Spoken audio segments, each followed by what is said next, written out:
The scriptures show that Jehovah has given humans free will.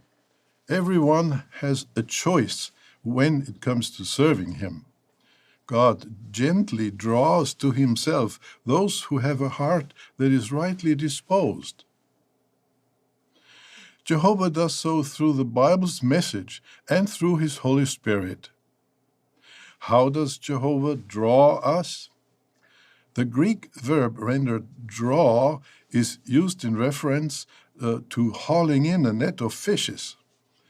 Does Jehovah drag us against our will, forcing us to serve him? No. Jehovah gave us free will, so he does not force our heart open. One scholar puts it this way: there is no handle on the outside of the door of the human heart. It must be opened from within. Jehovah searches through the billions of hearts in this world, looking for individuals who are inclined toward him. When he finds such a person, he responds in a touching way. Are you such a person? We trust you are. Jehovah gently attracts or tugs at the heart of ones who are rightly disposed. Jehovah does so in two ways: through the Bible's message of good news and through his Holy Spirit. When Jehovah sees a heart that is responsive to Bible truth, he uses his Spirit to help the individual to grasp and apply that truth in his life. Without divine help, we could never become genuine followers of Jesus and devoted worshippers of Jehovah. Jehovah draws people because he sees something good in their heart and cares about them as individuals. Does knowing that Jehovah cares about his worshippers as individuals move you to want to open the door of your heart and open it wide? But you haven't just been arguing that Jehovah cares about his followers as individuals. You've been specifically arguing that Jehovah draws people to him.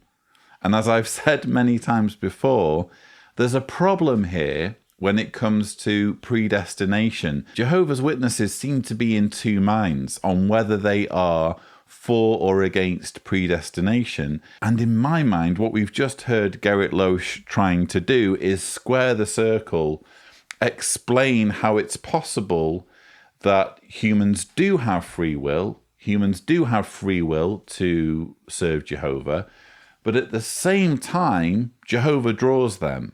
And the problem you have is, if Jehovah is selecting who worships him, if Jehovah is singling out individuals to worship him, then where does the free will come in? And also, how can you call it free will if what's being proposed amounts to worship me or die? How is that free will? It's only really free will when there are no strings attached and when no one's being threatened with eternal annihilation. I also find it interesting how Gerrit Lösch is wording his arguments. Notice his use of the phrase rightly disposed. God gently draws to himself those who have a heart that is rightly disposed.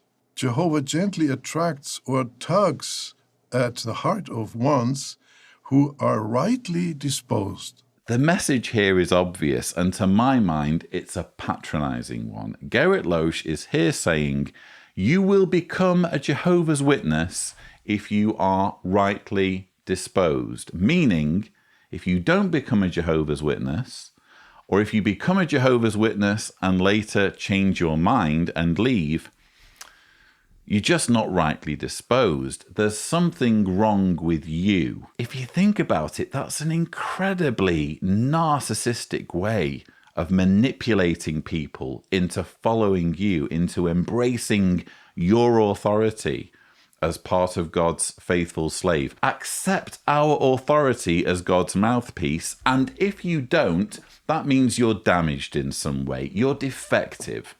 The problem is with you. Why wouldn't you want to serve us if you're rightly disposed.